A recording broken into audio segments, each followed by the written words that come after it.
Fayda bol hazırlık ahalili mekanıdır ak buğdayın. Bereketli içerci art yargın sayın.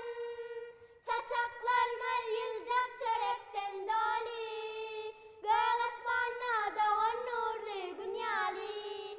Toprak coşar bereket var elimde. Öşüretsin yargıl diyarımız.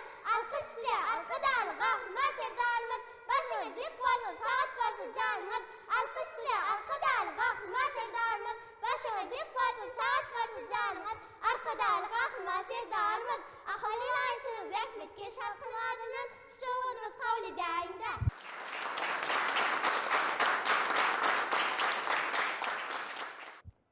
Президент Сердар Бердмухамедов принял участие в торжественной церемонии, посвященной успешному выполнению договорных обязательств по заготовке зерна. Мероприятие, состоявшееся в присутствии членов правительства, региональных руководителей и юных граждан, ознаменовало новую трудовую победу туркменских аграриев. Высокие гости и участники церемонии выразили искренние поздравления президенту Бердмухамедову с достижениями земледельцев, которые сдали на Харман Родины более 1 миллиона 400 тысяч тонн высококачественной пшеницы. Молодые представители каждого региона страны продекламировали вдохновляющие стихотворения, воспевающие достижения Туркменистана и самоотверженный труд Дайхана, и им были вручены подарки от имени президента. В ознаменование этого события вице-премьер, курирующий агропромышленный комплекс, преподнес президенту в дар ковер. По завершении официальной части президент Сердар Бердмухамедов сфотографировался с детьми, присутствующими на церемонии,